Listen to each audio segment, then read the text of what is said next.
72 hours after his little boy vanished, the most feared man in Chicago was no longer a king, no longer a monster, no longer a name. People whispered in fear. He was just a father, holding a plastic dinosaur in a shaking hand, waiting for a miracle that money, guns, and power could not buy. Then, at 2 a.m, inside a half-empty church lit by dying candles, a little girl looked a Mafia boss in the eyes and said, "My dog can find your son." That is not just a line. It is the moment this story stops being about crime and starts becoming about love loss and the people heaven sends in the strangest forms. If you have ever been afraid of losing someone you cannot live without, stay with me. And if this opening already hits your heart like the video, and comment the city you're watching from. She said it so quietly that the line might have sounded absurd anywhere else. In that church at that hour, after the kind of night that strips a man down to bone, it sounded like the first honest thing Vincent Moretti had heard in 3 days. For Vincent, those words did not arrive in a calm room. They arrived after 72 hours of no sleep, no ransom call, no proof of life, no trace. They arrived after the city had already failed him. 3 nights earlier, Mason Moretti had vanished from the backyard of Vincent's estate just north of Chicago, a place built to look untouchable. Limestone walls, iron gates, security lights floating over trimmed hedges and old oak trees, a pool house with glass doors, cameras on every corner, 12 armed men on rotation. It should have been the safest property in Illinois for a 6-year-old boy to chase fireflies with a toy dinosaur in his hand. At 7:14 on a Sunday evening, Mason was on the lawn wearing a navy sweater, little sneakers, and the red knit hat his mother had bought him the winter before she died. At 7:16, the nanny stepped inside to answer the oven timer. At 7:19, Vincent's head of security got the first call. He was gone. No broken gate, no struggle in the grass, no blood on the stone, just a rubber ball near the hedges, a child-sized footprint in soft dirt, and silence so complete it felt staged. Vincent had reached the driveway in 7 minutes flat, the black Mercedes still rocking when he got out. He did not ask questions on the way in. He did not need to. Something in Dean Mercer's voice over the phone had already told him the shape of the disaster. Dean met him on the front steps with the look of a man who knew he was about to give the worst news of his life. "We're sweeping the grounds again. Where is my son?" Dean's jaw tightened.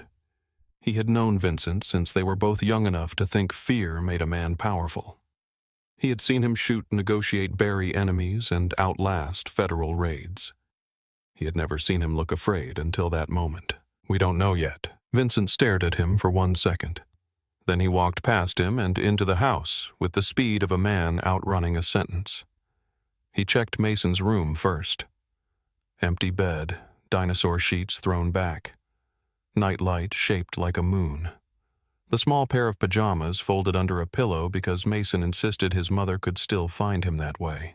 Then the kitchen. Then the pool house. Then the garage. Then every room in the house, though some cold part of him already knew the truth. He ended up back in the backyard under the security lights standing near the hedges while men in dark coats combed the grass with flashlights and dogs pulled at leashes, and someone whispered into a radio. Mason he called once. The night swallowed his voice whole. The city began to move before the hour was up. Not the police. Vincent did not trust the police with the things he loved. Chicago moved the way it moved when his name was involved. Bartenders on Rush Street, union men along the river, dock crews at midnight warehouses, card rooms, corner stores after hours, clubs, tow lots, gas stations, bail bonds offices, kitchens where women still knew how to listen without asking questions. A picture of Mason spread hand to hand faster than an Amber Alert. Dark curls, big eyes, missing front tooth, the red knit hat.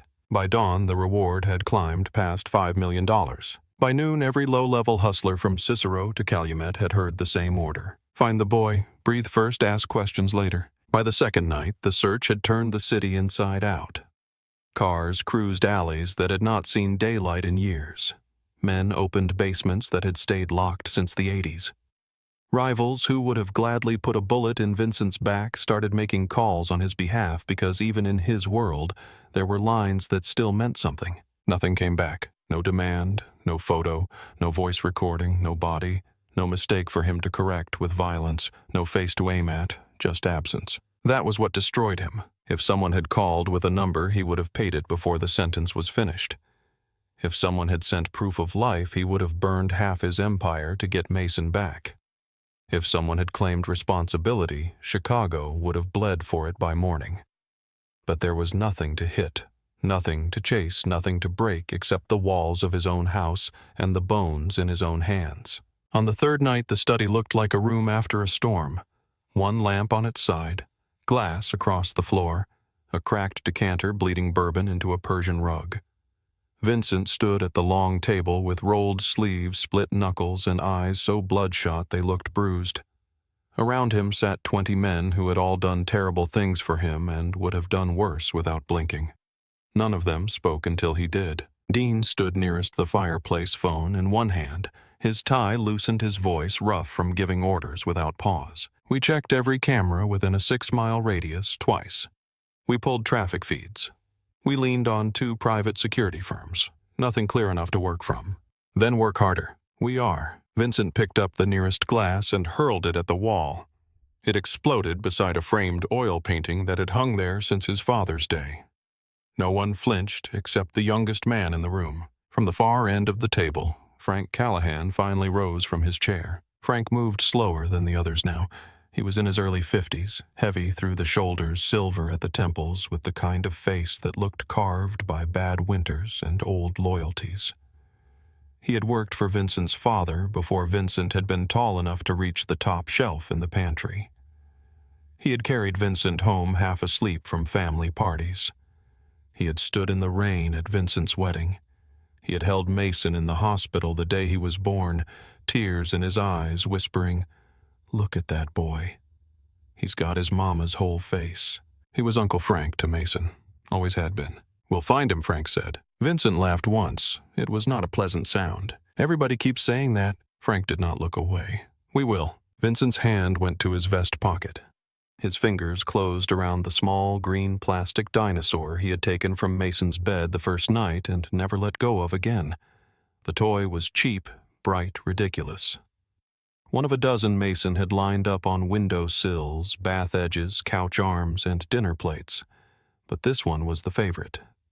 Mason called it Rex, even though Vincent had once explained very seriously that it was not the right species. Mason had put both little hands on his father's face and said, "He's Rex because I said so." Now the toy pressed into Vincent's palm, hard enough to hurt. 3 years earlier, his wife Elena had died in a hospital room that smelled like bleach and flowers. Cancer had reduced her so quickly that the memory still felt violent. In the final hour, when her voice was almost too soft to hear, she had pulled Vincent down by the tie and said, "Protect him." He had spent every day since building his life around that promise. Better schools, better guards, better locks, better houses, fewer dinners out, fewer risks taken with Mason nearby. Vincent Moretti was not a gentleman, and he knew it, but with his son he had tried in the only ways he understood to be safe instead of feared. And still the child had disappeared from a guarded yard under his own roof. In the corner, Dean's phone vibrated again. He checked the screen, frowned, then looked up. "It's Father Michael." Vincent turned slowly. "Why is a priest calling my security chief at 1:30 in the morning?" Dean read the message once more before answering. "He says there's a child at St. Bridget's. A little girl. She says her dog caught a scent and can lead us to Mason." Silence moved through the room like cold water. One of the captains let out a breath that almost sounded like a laugh. Another dragged a hand over his mouth and looked away. Frank stayed still. Dean did not smile. He knew Vincent too well for that. Vincent stared at him as if the words needed to rearrange themselves into something sane. "A child." Dean nodded once. "That's what he said." "And a dog." "Yes." The youngest man at the table finally spoke. "Boss, this is nonsense." Vincent did not look at him. "Did I ask you?" "Number." Dean slipped the phone into his jacket. "Could be someone fishing for reward money." Frank spoke before Vincent could answer. Or somebody scared enough to go through a priest instead of coming here. Vincent said nothing. His eyes had gone flat again, but that was worse. Men who did not know him mistook stillness for control. Dean knew better. Stillness meant the decision had already happened somewhere inside him. The only question left was how much of the world would get dragged behind it. St. Brigid's sat in Bridgeport on a quiet street where the city always seemed older than it was. Vincent had not entered the church in years. His mother used to drag him there as a boy, pressing his hair flat and telling him that kneeling did not make a man weak if he knelt for the right reason. He had stopped believing in most things before he turned 20. God had not saved his brother from a bullet, or his mother from grief, or Elena from the hospital bed where she had shrunk to almost nothing. God had certainly not returned his son in the last 3 days. But when the black SUV cut through sleeping streets and rolled under the dim glow of St. Brigid's entry lamps at 2 a.m, Vincent stepped out like a man arriving at an operating table with nothing left to lose. Cold wind came off the river. The church doors were old oak, darkened by weather and candle smoke and time. Dean got there first, one hand inside his coat.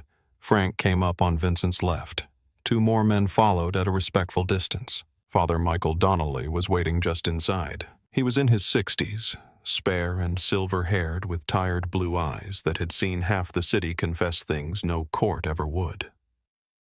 He had baptized Vincent when the Moretti name still opened doors with fear instead of history. He had buried Vincent's mother. He had said the Mass at Elena's funeral with tears in his own eyes, and never once looked frightened of the men filling the pews.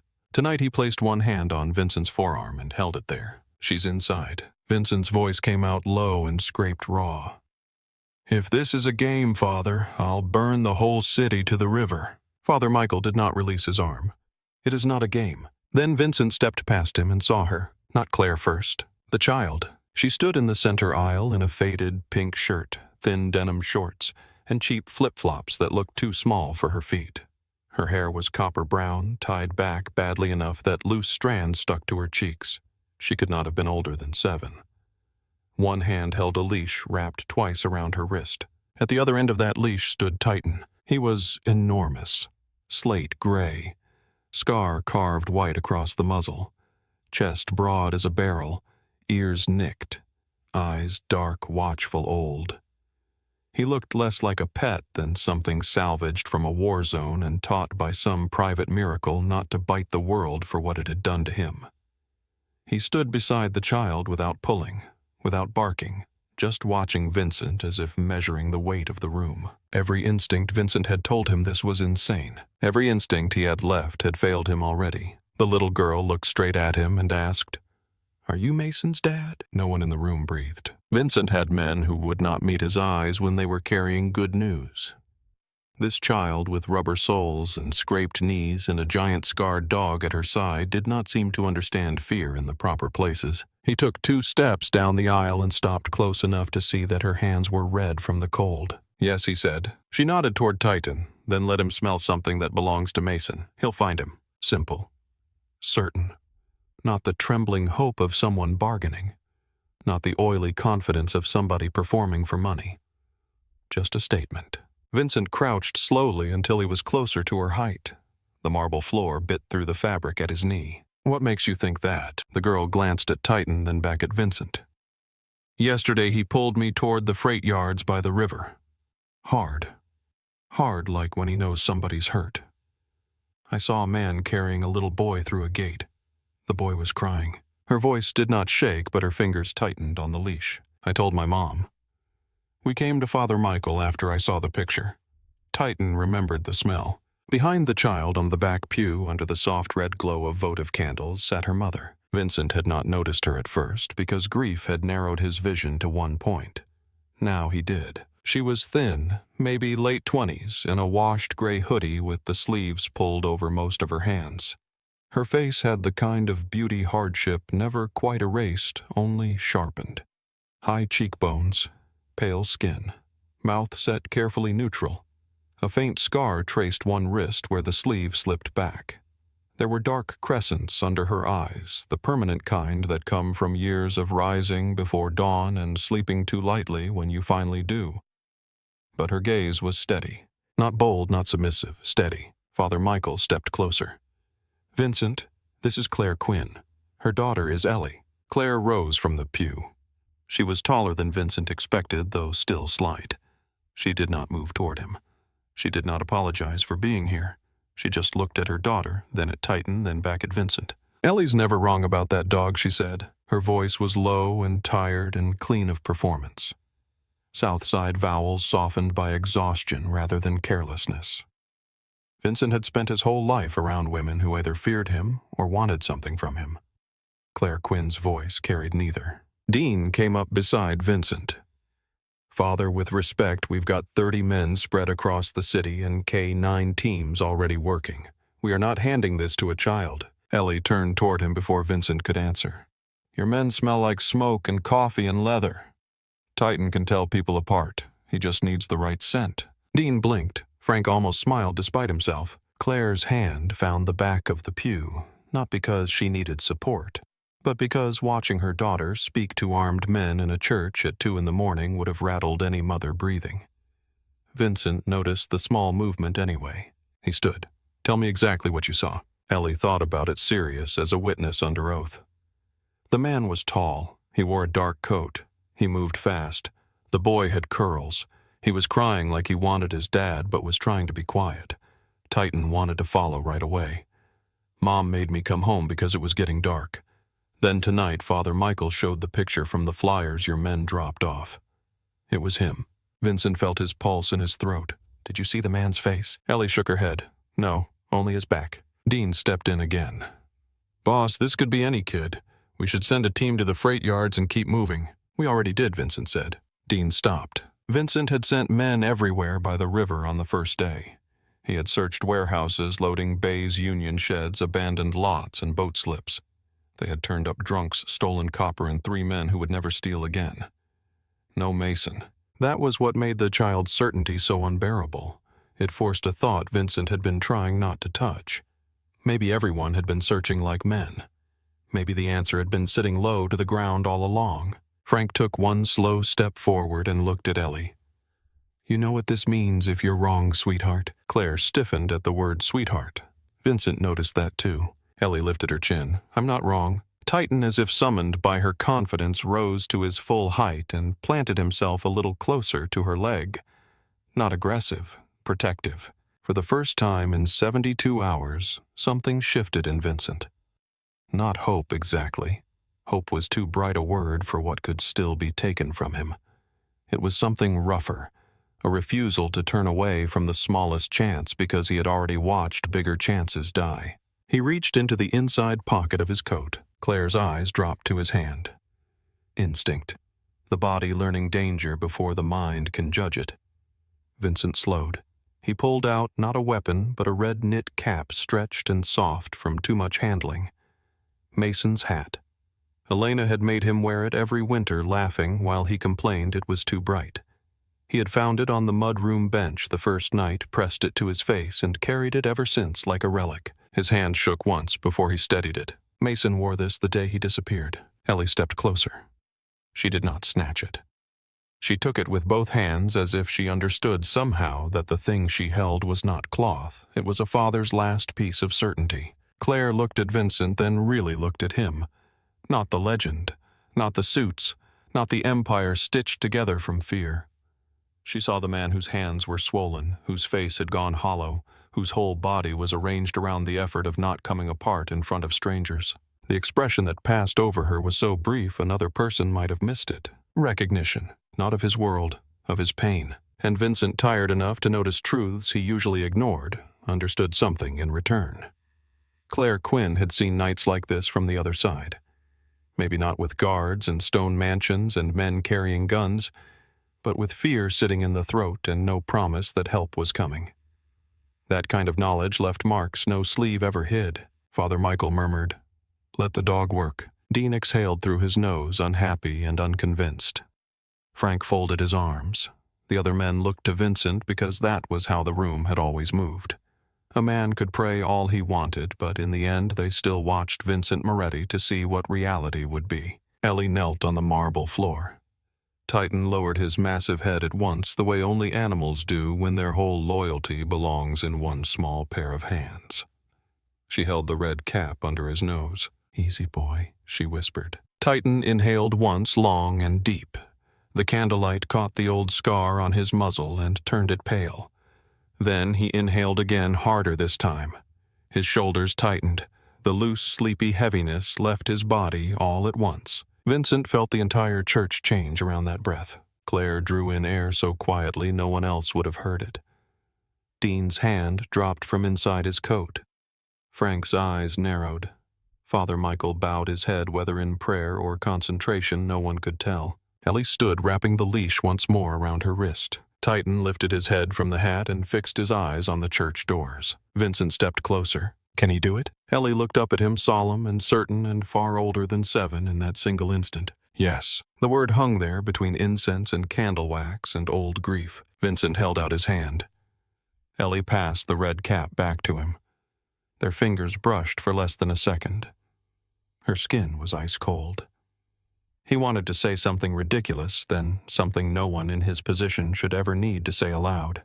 "Please." He did not. Instead, he closed his hand around the cap and slid it back into his coat. Then he turned toward the doors as Titan gave the leash its first hard pull. Claire was already moving. She crossed the aisle to her daughter's side without waiting for permission from anybody in the building. Vincent watched her touch Ellie's shoulder, once checking grounding ready.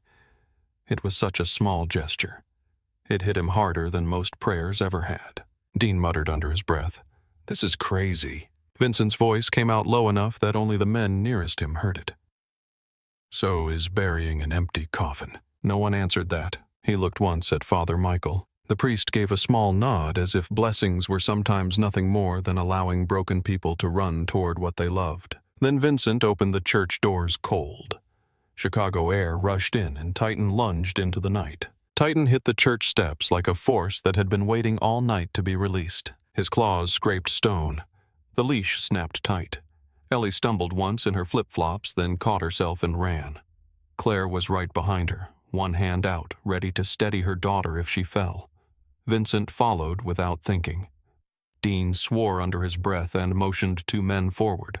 Frank came last, heavy in the shoulders, but still fast, his coat open, one hand near the pistol under his arm. Cold air slapped them the second they cleared the church doors. The city was damp with river fog, and the kind of silence Chicago only wears between 2 and 4 in the morning, when even the sirens seem tired. Street lamps burned gold through the mist. Water shone in shallow cracks along the sidewalk. Titan kept his nose low, pulling southeast muscles rolling under that scarred gray hide like steel cables under wet canvas. Vincent had spent 3 days watching trained men search for his son with thermal cameras, drones, traffic footage, and lists of suspects. None of that looked like this. This was a child running beside a dog big enough to terrify grown men, a tired mother in a washed gray hoodie, and a father in a black overcoat trying to keep pace with hope before it slipped its leash. Ellie never once looked back to see if anyone followed. She trusted Titan completely. That was the first thing Vincent noticed.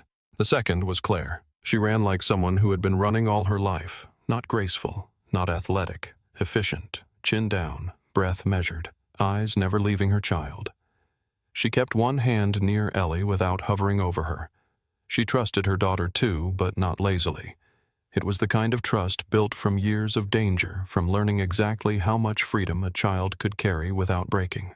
Vincent knew that kind of counting. He had just never seen it done in sneakers with split laces and a hoodie faded from too many washes. Dean came up beside him at the corner of Loomis and 31st, breathing hard, but keeping his voice low. "We need the rest of the team. Number. Vincent. No radios, no convoy, not yet." Dean caught his arm for half a second. Vincent stopped and looked at him. Dean let go at once. "If this is real, I want the trail clean," Vincent said. "If it is not, then I do not need 30 men watching me chase a miracle through Bridgeport." Titan veered left before Dean could answer. Ellie pivoted with him, the leash cutting a hard angle through the fog. "Easy, boy, easy." There was nothing easy about Titan now. The lazy giant from the church was gone. He moved with purpose, head low, tail straight, breath pulling hard through his nose in quick bursts, sorting the city into layers no human could see. Exhaust, lake wind, wet brick, old grease from the corner diner, beer concrete river rot metal, and somewhere threaded through all of it the scent of a little boy in a red hat. Vincent ran after him. The streets changed as they moved south. Brick 2 flats gave way to shuttered machine shops and chain-link lots. Murals went gray under the mist. Freight tracks shone dull under sodium lamps. The city thinned into the industrial fringe where everything smelled like iron-stale rain and work abandoned halfway through. Ellie's flip-flops slapped the pavement in a frantic rhythm.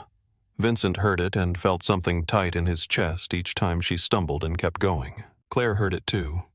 "Ellie, slow your feet. Let him pull. Do not fight him." "I'm not fighting." "I know, just breathe." Titan cut across an empty parking lot strewn with broken glass and old beer cans. Vincent jumped a low concrete barrier.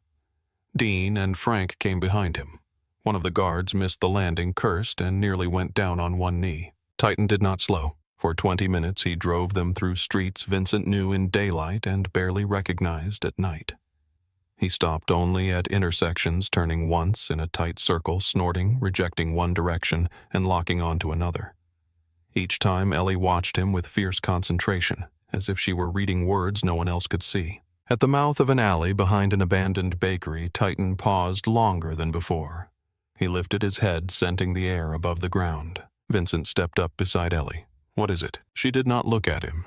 He is checking if the smell moved high or low. Dean let out a disbelieving breath. He can tell that. Ellie finally looked up, impatient with grown men. "He is not dumb." Claire touched the back of Ellie's neck lightly, more reassurance than restraint.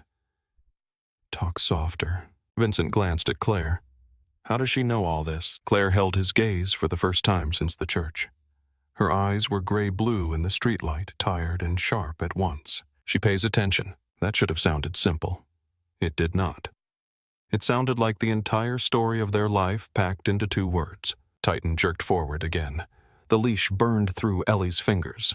Vincent reached instinctively to catch it before it tore loose, but Ellie had already reset her grip. Small hands, cold red knuckles, no fear. They crossed under a freight bridge where old graffiti bled down damp concrete pillars. A train passed overhead, long and grinding, shaking rust from the iron joints. Titan stopped beneath it and spun once, whining low in his throat. The noise thundered around them. Vincent looked up then toward the maze of warehouses beyond the tracks. Could the sound throw him off? Ellie crouched beside Titan and cupped his scarred face in both hands. Only if everybody keeps talking. The answer hit Dean and Frank at the same time. Both men went silent. Titan huffed into Ellie's palm. She leaned her forehead to his for a second, whispering words Vincent could not catch. When the train finally cleared and the sound rolled away into the dark, Titan snapped his head toward the south. Then he ran. They came out from under the bridge into the river district where the smell changed all at once. Mud, algae, diesel, wet wood. The black water moved slow under the retaining wall, thick as oil in the weak light. Wind cut across the embankment and drove straight through Vincent's coat. Titan lunged to the edge. He paced, nose down, nose up, down again. He circled twice, then 3 times, growing more agitated with each turn. His tail dipped. His breathing turned sharp and confused. Ellie's voice changed with him. Come on, baby." Claire moved closer, close enough to catch her daughter if the dog dragged her into the river. Vincent stood 1 step back and watched the first real falter in the animal's body. Dean came alongside him. The scent hit water. Nobody answered. The men behind them shifted. One checked his watch.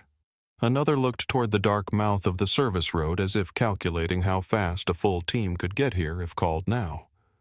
Frank stood still, eyes on Titan, his face unreadable. Vincent slipped a hand into his pocket and closed it around Rex. The little dinosaur dug hard into his palm. River wind pushed against his face with the smell of mud and old secrets. His son could be a 1/4 mile away. He could be 10 miles away. He could be nowhere. That was the worst part. Every second stretched open into everything Vincent could not control. Dean leaned nearer, speaking carefully. We bring in the search unit now. We lock down the district. Floodlights, vehicles, more dogs. And if a convoy runs over the only trail we have left, then we do what professionals do. Vincent turned and looked at him. How has that worked so far? Dean's mouth shut. Behind them, one of the guards muttered, This is done. A river kill's scent. Ellie heard him. She let go of the leash at once, dropped to both knees on the cold concrete, and pulled Titan's head close to hers. The dog went still under her hands. Claire knelt beside them and brushed wet hair out of Ellie's face. You do not have to prove anything, Claire said softly. Ellie shook her head. I know. Tears glimmered at the rims of her eyes from the wind, the cold, or the pressure of all those adults staring at her. But her voice stayed steady. He is not lost. He is thinking. Vincent had never heard anyone say that about an animal. Not like that. Not as comfort. Not as fact. Something about it made the scene before him sharper. The huge scarred dog trembling at the river edge. The little girl in summer shoes kneeling in cold mist. The mother beside her, one hand on her daughter's spine, breathing with her as if lending strength through the touch alone. Claire glanced up once and caught Vincent watching. For 1 second, neither of them looked away. In Claire's face, he saw no performance, no plea for approval, no calculation. Only fear buried under discipline. She was afraid for Ellie. Afraid the dog would fail. Afraid this whole thing would collapse and leave a dangerous, broken man standing beside a river with no son and nowhere left to put his grief. Yet she had still brought her daughter there. She had still trusted what Ellie saw. There was nothing reckless about it. It was courage stripped of vanity. Vincent looked back at Dean. We stay with the dog. Dean breathed out through his nose. He hated it. Vincent could see that. But he nodded once because that was the job when things passed the point of reason. Follow the man, even into madness. Ellie lifted Mason's red hat from where she had tucked it under her shirt to keep it dry. She held it to Titan's nose again. Find him, she whispered. Find the boy. Titan inhaled. Long. Deep. His chest swelled. Then he turned from the river and began moving along the bank, not fast this time, but with deliberate care. Nose skimming the cracked concrete lip where mud met stone. They followed him east. 50 yards, 100, 200. The guards began to lag. Frank stayed close. Dean kept checking the shadows between the freight containers inland from the embankment. Claire walked with one hand on Ellie's shoulder now, and then grounding her, then letting go. Vincent moved on Ellie's other side without being asked. Not near enough to crowd, near enough to catch if she slipped. At 300 yards, Titan stopped dead. His whole body went rigid. Then he wheeled left into a narrow access lane between a rusted fence and a line of abandoned box trucks. He found it, Ellie said, and this time even Dean did not argue. The lane spat them out into a corridor of dead industry. Shuttered loading docks, corrugated walls streaked black by rain, weeds punching through old asphalt, a hanging lamp buzzing weakly over a bent sign that read, South Harbor Storage in letters half peeled away. Beyond the fence lay the kind of property Vincent knew too well. Places that changed hands without paperwork. Places useful only because nobody decent wanted them. Titan picked up speed. The trail was stronger now, so strong he no longer searched the ground constantly. His head lifted. His body lengthened into a pull so hard that Ellie had to dig her heels in. Vincent heard Claire behind him, breath rough from the run. You can hand the leash to me. Number. Ellie. No, he is working with me. Claire did not force it. Vincent noticed that too. This woman did not command her child the way frightened parents usually did. She negotiated with the part of Ellie that had already become responsible. Frank closed the distance to Vincent's shoulder. You know this district. Vincent did. His father had done business along these blocks when smuggling still came up the water instead of through shell companies and wire transfers. Most of the properties were empty now, or used as cover for storage. No honest accountant would list. A thought came to him cold and clean. He slowed for half a step. Dean saw it in his face immediately. What? The old tunnels? Frank's head turned. Those were sealed. So I was told. Dean's expression hardened. You think somebody reopened them? Vincent looked ahead at the dim shape of warehouses stacked against the fog. Somebody who knew they existed could have. Frank said nothing after that. Titan dragged them through a broken gate hanging off one hinge. Beyond it stretched a wide service yard covered in cracked concrete and puddles that reflected the weak moon. To the right sat a crane long dead with rust, its boom angled over the lot like the neck of a fallen bird. To the left were 4 warehouses in a row, each with steel doors and loading bays at different heights. Titan ignored the first 3. He went straight to the 4th. Warehouse 7. Vincent stopped so abruptly Dean almost ran into him. The number was stenciled beside the bay in white paint gone gray with age. Vincent knew the building before his mind finished reading it. He had been there as a kid, once holding his father's hand bored out of his skull, while men argued over manifests and cigarette shipments. Later, the property had been folded into a chain of shell ownership and left mostly dormant. Officially, it stored nothing. Unofficially, it was still under Moretti control. Dean took in Vincent's face and then the number on the wall. "This place," Vincent did not answer. Titan reached the main roll-up door and stopped. A new brass padlock gleamed against old chain. The dog sniffed the crack at the base, then sat hard on his haunches and barked once. Sharp. Certain. A report. Ellie stood still, chest-heaving, hair plastered damp to her cheeks. "He says it is here." The yard went silent. Not quiet. Silent. The deep kind. Wind through broken chain link. Drip of water off a gutter. Distant clank from the tracks.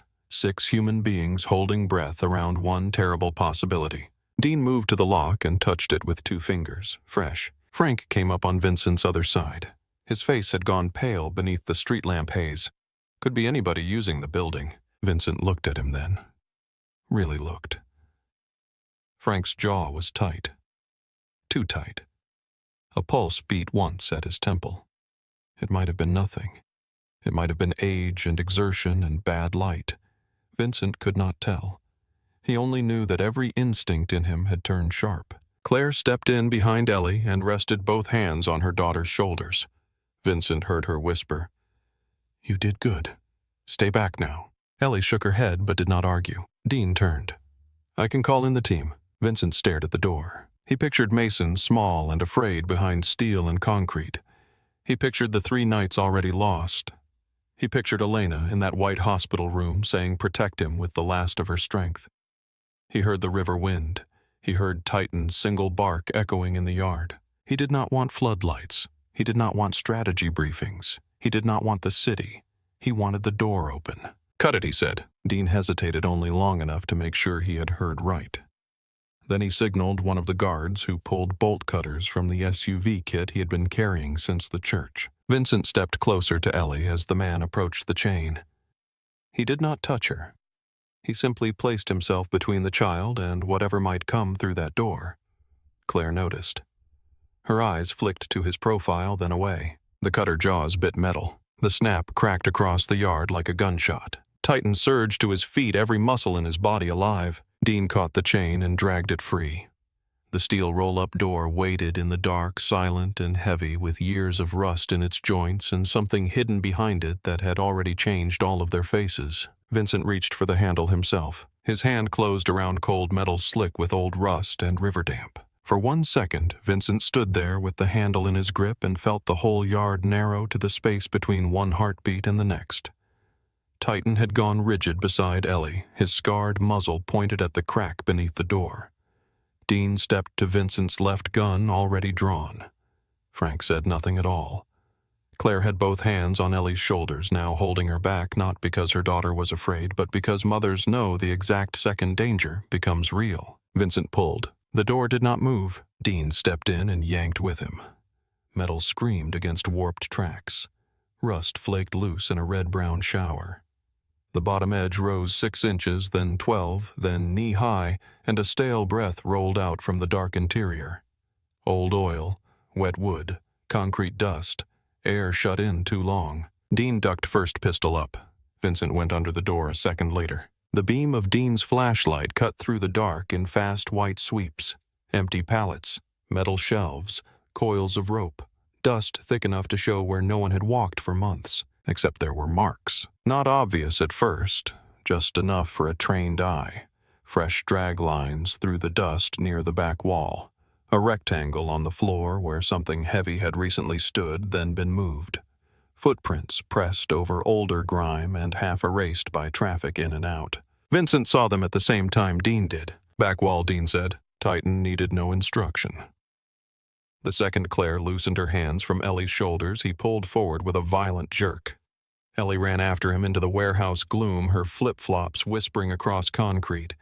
Vincent turned sharply. "Stay close." She did not answer because Titan had already reached the far end of the building.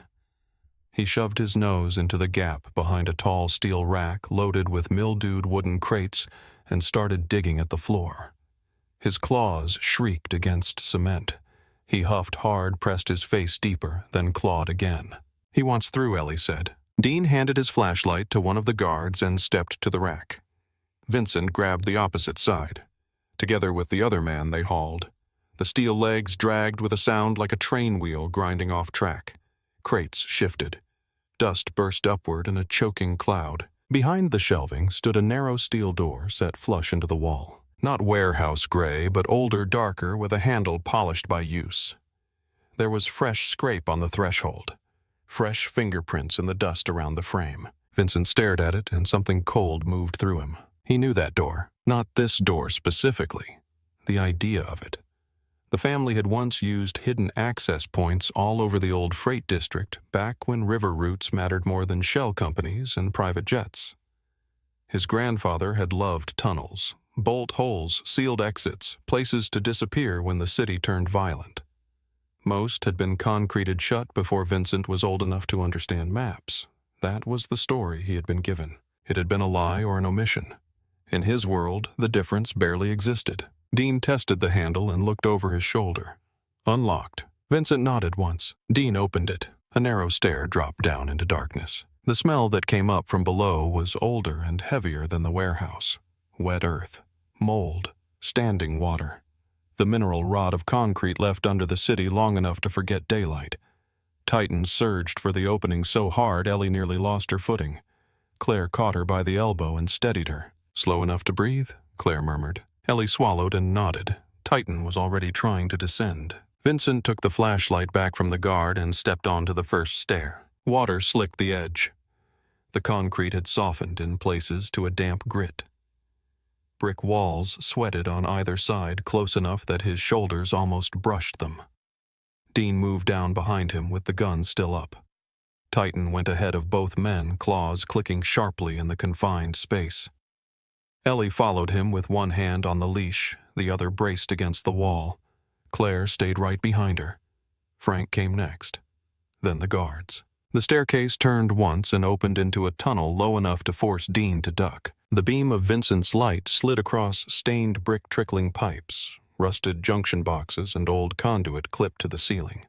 Water dripped somewhere in a steady rhythm. The sound echoed through the corridor like a clock in a sick room. Titan moved as if he had been built for this, nose close to the ground, head swinging from wall to wall, sorting one thread of scent from 100 years of trapped damp. His body took up most of the width.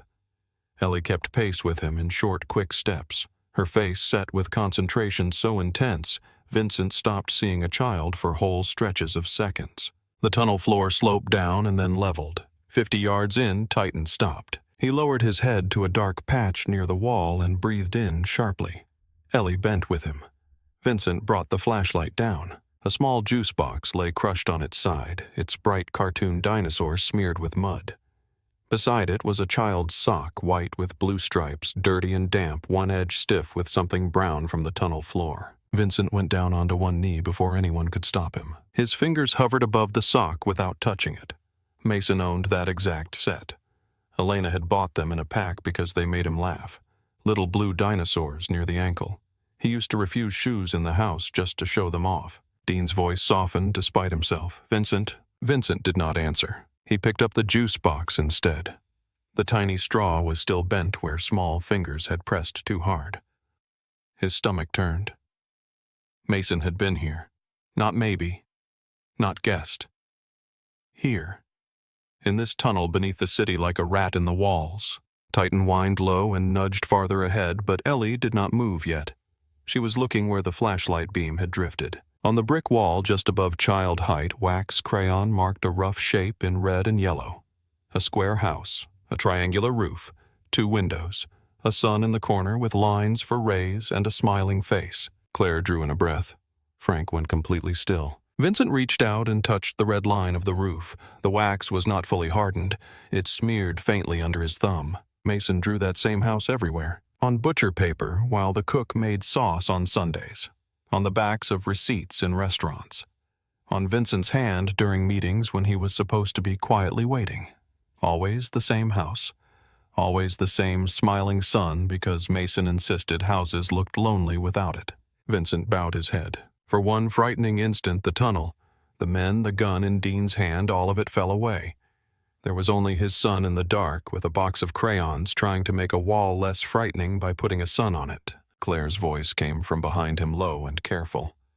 He wanted someone to know he was here. Vincent looked up at the drawing again and nodded once because his throat would not let anything more through. He rose with the juice box still in one hand. Keep going. Titan needed no encouragement. The scent was stronger now. He dragged Ellie deeper into the tunnel around a bend where old freight hooks still hung rusting from the ceiling. The air turned colder. Somewhere above them, a train rolled by the rumble filtering down through layers of brick and street and distance until it sounded like storm thunder underwater. They moved faster. The tunnel forked after another 100 yards. 3 branches opened before them, left sloping lower toward standing water, right narrowing into a crawl of brick and shadow, center stretching straight ahead into dark so thick the flashlight barely seemed to dent it. Titan stopped dead at the junction. His nose worked furiously. Left, right, center, back to left. He stepped toward one, then checked himself and swung the other way. His tail dropped halfway. For the first time since the church uncertainty moved through his body. Dean lifted his light down each corridor and spoke quietly, instinct taking over. We split up. Noelle said. Nobody had ever heard a 7-year-old stop armed men with one word before. Yet all of them stayed where they were. Dean turned to her. We do not have time. You make too much smell. He stared. Ellie stepped closer to Titan eyes, still on the dog. All of you. Sweat, smoke, leather, gun oil, wet shoes. He can sort it if you stand still. If you keep moving everywhere, he has to start over. Dean opened his mouth, shut it, then looked at Vincent. Vincent gave one nod. No one moved. The tunnel fell into a silence so complete, the drip of water grew enormous. Claire crouched beside Ellie without a word and set both hands on her daughter's shoulders. The gesture steadied them both. Ellie sank down in front of Titan and took his heavy, scarred face between her palms. Look at me, she whispered. Titan's eyes found hers. Vincent had no language for what happened next. It was not training. It was not command. It was trust so deep it looked like one creature borrowing calm from another. Titan's breathing slowed under Ellie's touch. The frantic edge left his body by degrees. Claire smoothed a hand down Ellie's back once. Dean lowered his flashlight a fraction. Even Frank seemed to hold his breath more gently. Ellie pressed her forehead to Titan's and spoke so softly Vincent could only catch pieces. Not us. The boy. Find the boy. Titan stood. He lifted his nose into the dark center branch and drew one long breath. Then he turned down the middle tunnel without hesitation. Ellie got to her feet so quickly Claire had to catch the leash loop before it whipped her. Titan surged forward again, certainty restored. The branch narrowed almost at once. Vincent turned sideways to get through. The bricks sweated cold against his coat sleeve. Pipes overhead dripped steadily onto the floor, making the concrete slick underfoot. And then the smell changed. Vincent caught it first as a faint sourness under the mold and earth. Then stronger. Urine, stale food, milk gone warm in plastic. The lived-in scent of a place where someone had stayed far too long without air or light. His face tightened. Mason had breathed this. Mason had slept in this. Claire pulled the collar of her hoodie up over her nose for one step, then lowered it again, as if she refused to spare herself the truth once she understood what it meant. Titan moved faster the deeper they went. No circling now. No checking walls. The scent was thick enough to carry at head height. He no longer needed the floor. His ears pricked forward. His body became one line of purpose. The tunnel dropped again, then bent sharply right. Vincent's shoulder clipped the wall on the turn. Dean's gun brushed brick with a metallic knock. Ellie slipped on a wet patch and recovered without sound. Claire's hand landed between her daughter's shoulder blades for just 1 second, keeping her upright. Then Titan stopped so suddenly everybody behind him nearly collided. The silence that followed was different from the one at the fork. Not empty, listening. Titan's ears lifted, his head angled slightly. Ellie whispered, "What is it, baby?" No one answered because everyone was hearing only their own breathing and the patient drip of water. Vincent felt his pulse climb into his throat. Titan did not bark. He stood fixed on the darkness ahead, as if waiting for something human ears had not yet earned. Then it came. A sound so thin at first Vincent thought he had imagined it. A child crying. Not a scream. Not a call. A weak, torn little sob echoing through brick and damp, like someone had been crying for so long that volume was gone and only need remained. The tunnel carried it strangely, stretching the sound, folding it back on itself, but there was no mistaking what it was. Vincent stopped breathing. The cry came again. Everything in him changed at once. The cold, the rage, the bone-deep exhaustion of the last 3 days. They all burned away under a single fact. Alive. His son was alive. "Mason," he shouted. The name slammed through the tunnel and came back at him from every wall. "Mason, it's Dad. I'm here." His voice broke on the last word. He did not care. The sound ahead stuttered, paused, then broke open into harder sobbing. A child's breath catching. A frightened chest trying to pull in air through relief and panic at the same time. "Dad!" Vincent moved before anyone could touch him. He ran. Dean cursed and lunged after him. Titan exploded forward beside Vincent Claus, striking sparks off wet concrete. Ellie let the leash go, and Claire caught her instantly against her side so she would not be knocked down. Frank and the guards charged behind them, lights jolting across the walls in white panicked arcs. The tunnel ended at a steel door. Vincent hit it full force with both hands. "Locked." "Mason," he shouted again, voice shredded now. "Back up from the door." A sob answered from the other side. Small, frightened, real. Dean shoved Vincent aside, planted his feet, and drove his shoulder into the metal. The hinges shrieked but held. He hit it again.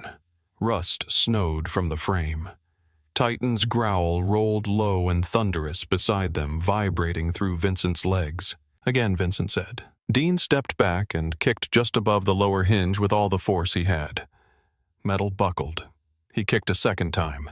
The hinge tore half free.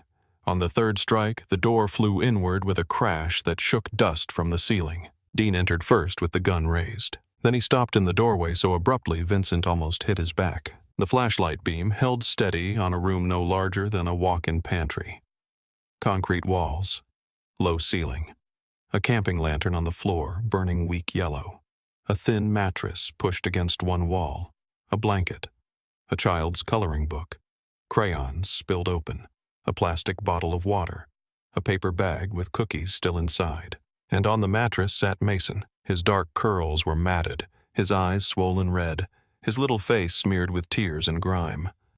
He clutched a teddy bear Vincent had never seen before and stared at the doorway in stunned, disbelieving silence. Alive. Vincent did not see the rest of the room yet. Not all of it. Not the shadow seated against the far wall.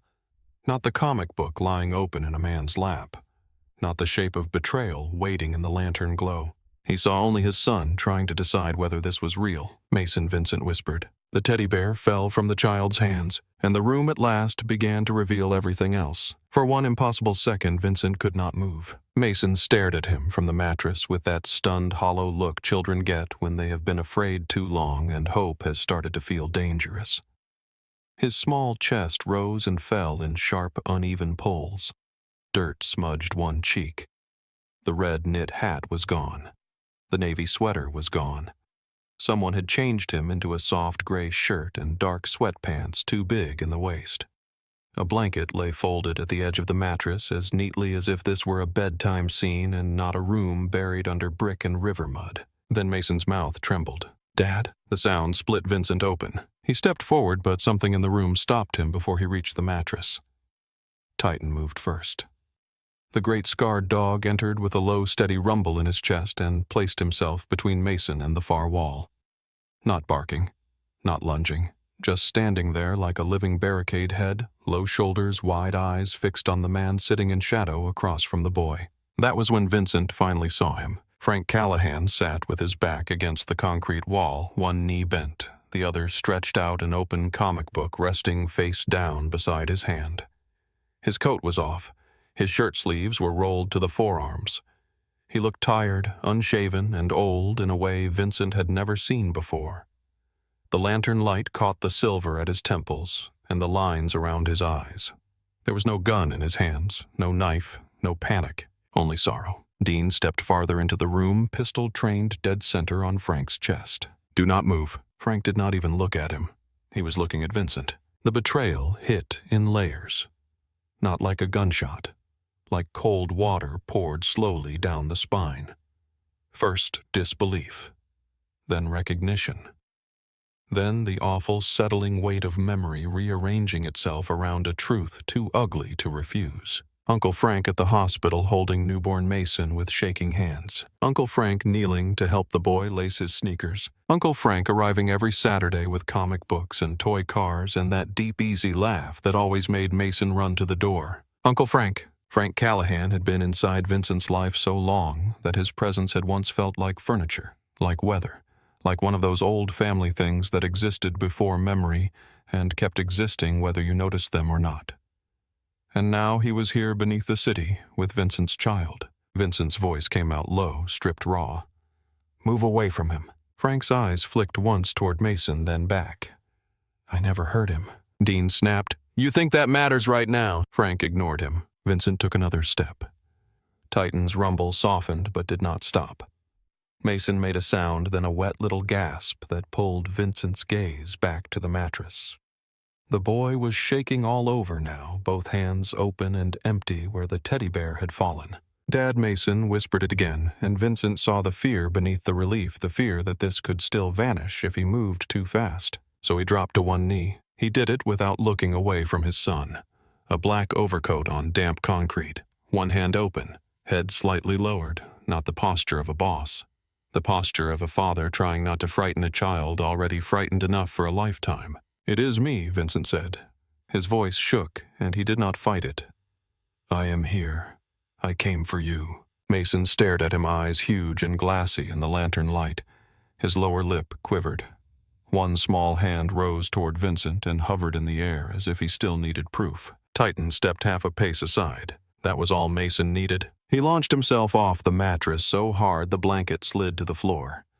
Vincent barely had time to catch him before the full weight of a 6-year-old body slammed into his chest. Mason locked both arms around his father's neck and clung with a desperate, painful strength. His knees dug into Vincent's ribs, his face buried against Vincent's shoulder. Then the sobbing started in earnest, not the weak crying from the tunnel. This was different. This was the sound of terror finally finding somewhere to go. It came out of Mason in violent, shaking waves. "Dad! Dad! Dad!" Vincent wrapped both arms around him and held on like drowning men hold rope. "I have you," he whispered into his son's hair. "I have you. I have you." Mason's fingers clawed at the back of Vincent's coat. "I called you. I called you, and you did not come." The words landed like blades. Vincent shut his eyes. For one instant he could not breathe. The whole room blurred and narrowed and blurred again. "I know," he said, and his voice broke cleanly in half. "I know, baby. I know. I am sorry. I am so sorry." Mason was still crying against his neck, little body shaking hard enough to move both of them. Vincent buried one hand in his son's curls and held the back of his head with impossible care, as if Mason might come apart if the pressure changed. Behind him, nobody spoke. Claire stood in the doorway with one hand over Ellie's mouth, not to silence her, but because Ellie had started to cry too. Dean kept his gun on Frank and looked away for a second, jaw locked hard. Even the guards had gone still. Frank was the one who broke the silence. "Check him." Vincent lifted his head slowly. Frank nodded toward Mason. "He is fed. He is clean. No cuts, no bruises. Check him." Dean's voice turned murderous. "You do not get to speak." But Vincent did check. Not because Frank asked, because fathers do. His shaking hands moved over Mason's back shoulders, arms, sides, hairline, face. No swelling, no blood, no broken skin. Mason smelled wrong, not like home, not like his room and laundry soap and the strawberry shampoo he hated getting in his eyes. But he was warm, whole, alive. Vincent pulled back just enough to see his face. "Did he hurt you?" Mason's eyes flicked past Vincent toward Frank. "No," the boy whispered. That answer should not have made anything worse. It did. Dean saw it too. He looked around the room in a hard, quick sweep and took in what Vincent had barely processed in those first stunned seconds. The water bottle, fresh milk cartons, cheese sticks, a paper bag of the exact butter cookies Mason always begged for at the Italian market on Taylor Street, a new dinosaur coloring book, crayons opened and arranged beside it, the blanket, the teddy bear, This was not a ransom cage. It was a hiding place built by someone who knew the child. Vincent rose slowly with Mason still in his arms and turned to Frank. Frank's face had not changed, but his eyes had. They looked red-rimmed and worn out to the bone like a man who had expected this moment and still was not prepared for it when it came. "You," Vincent said. One word, barely sounded all. Frank lowered his gaze for half a second, then looked back up. Yes. Dean moved first, fury taking him by the throat. He crossed the room in 3 strides, grabbed Frank by the shirt front and shoved him hard against the wall. "You son of a bitch." Frank's head struck concrete. He did not resist. Vincent did not stop Dean, not yet. "What did you do?" Dean demanded. "What the hell did you do?" Frank looked past him at Vincent. "I did what he should have done years ago." That cut through the room harder than shouting. Dean drew back a fist. "Stop," Vincent said. Dean froze, turned, then let Frank go with visible effort. Frank's shirt stayed bunched in his fist for a second before he released it and stepped back. Mason flinched at the movement and buried his face deeper into Vincent's shoulder. Vincent shifted him higher, one hand supporting the back of his head. Frank saw the flinch. It did something to his mouth. A small wrecking. Gone almost at once. Vincent's voice had gone very quiet. "Talk." Frank let out a long breath through his nose. "You already know most of it. I know you took my son." "Yes." "I know you put him underground." "Yes." Vincent took one step closer. "So start telling me why I should let you finish another sentence." Frank looked at Mason for one brief second and then kept his eyes on Vincent. "Because I loved him too." The guard nearest the door muttered a curse. Dean's face turned to stone. Vincent almost laughed. It came out as something harsher. "You loved him." Frank pushed himself more upright against the wall. There was no strength in the posture, only acceptance. "I did." Vincent's hand tightened at Mason's back. "Then explain to me how a man loves a child by stealing him from his bed and making him cry in the dark." Frank closed his eyes for a moment, then opened them again. He did not cry in the dark. There was always a light on. Dean lunged a half-step forward, but Vincent stopped him with a look. Frank went on, voice low and hoarse. "He cried for you the first night until he was sick. I held him. I read to him. I got him to sleep. The second night was better. Tonight he was asking when he could see the river again." Vincent stared at him in disbelief so complete it felt almost calm. "You are telling me bedtime details." "I am telling you I never laid a hand on him in anger." Vincent's voice sharpened. "You do not get points for not beating a 6-year-old boy." Frank's jaw flexed. "No, I do not." Silence pulled tight again. Claire shifted in the doorway. Vincent did not look at her, but he felt the weight of her attention. Felt Ellie clinging to her mother's side. Felt all of them waiting for this room to decide what kind of world it belonged to. Frank drew a breath. "You remember my brother Marco?" The question landed oddly, not because Vincent did not understand the words, but because he had not expected memory to be dragged into this room by name. He remembered flashes. A younger Frank with darker hair. A man who smiled easy and slipped candy into Vincent's pocket when his father was not looking. A laugh. A hand on his shoulder. Then nothing. Marco had disappeared from the family story when Vincent was still too young to ask the right questions. "Barely," Vincent said. Frank nodded once. "Your father killed him." No one moved. Frank's voice stayed level, though it sounded like it scraped him going down. 20 years ago, in the garage off Halstead, Marco wanted out. He was done with the family. Done with collecting, done with river work, done with burying men who had names and children. He wanted to leave Chicago, open a bakery in Wisconsin, maybe marry the girl he had been seeing. Your father told him no one leaves. Marco said he was leaving anyway. Your father shot him and handed me a tarp." Dean's eyes flicked toward Vincent, then away. Vincent felt Mason's breath hitch against his neck. The boy could not understand the words, but he could feel the room turning colder. Frank kept speaking. "I wrapped my own brother in plastic while your father smoked a cigarette and told me this was how loyalty worked." Vincent said nothing. He had grown up with blood in the walls and silence in the furniture. There were stories his father never told and stories everyone else learned not to tell around him. None of it shocked him in the abstract. But hearing Marco's name in that old buried sentence in this room while his son clung to him changed its weight. Frank's eyes were on the floor now. "When Mason was born, I looked at him and I saw everything that had not happened to Marco. A boy still clean, still soft, still drawing suns on walls and thinking the world could be good if the right person came through the door. Then Elena died. And after that, I started seeing it happen. Not all at once. Little things." Vincent's voice went flat. "Careful." Frank looked up. "You brought him to meetings. Not family business. You let him sit in the office while men with guns came and went. He sat in the private room with a nanny. You call that private?" Dean muttered Frank. But Frank was past being careful now. He hears names. He sees fear. He watches men twice his size wait for you to blink before they breathe. He grows up in that Vincent, and one day it stops looking strange. Then it starts looking normal.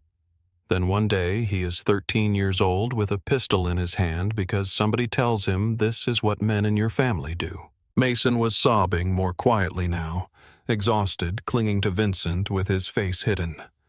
Vincent could feel each breath.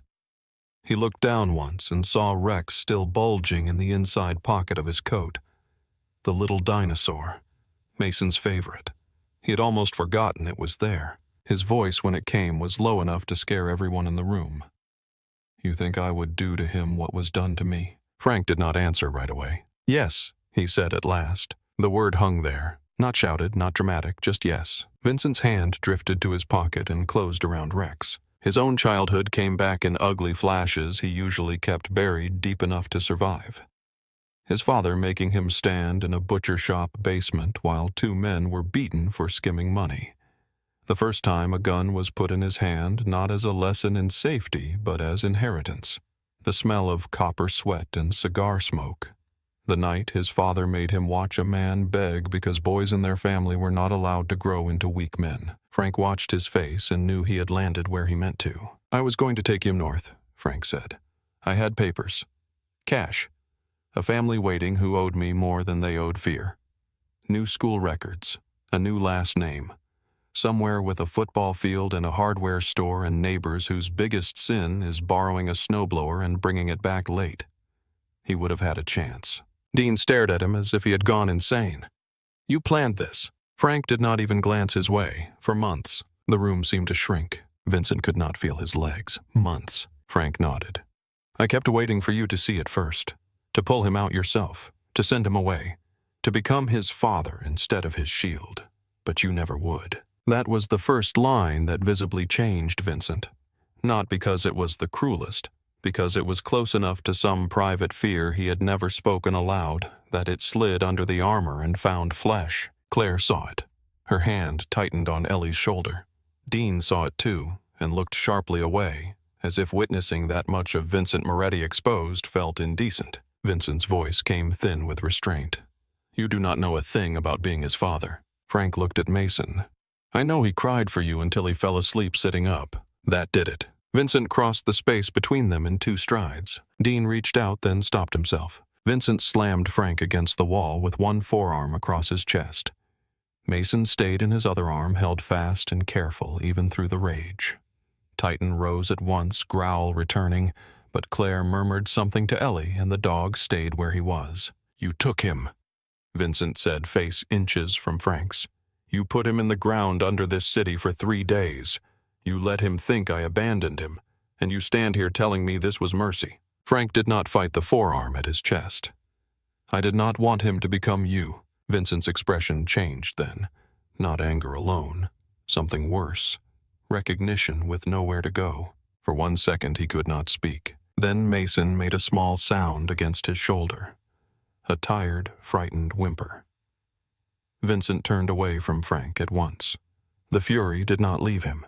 It simply bent around the child in his arms. He stepped back and looked down at his son. Mason was blinking slowly now, running out of tears, body slackening with exhaustion.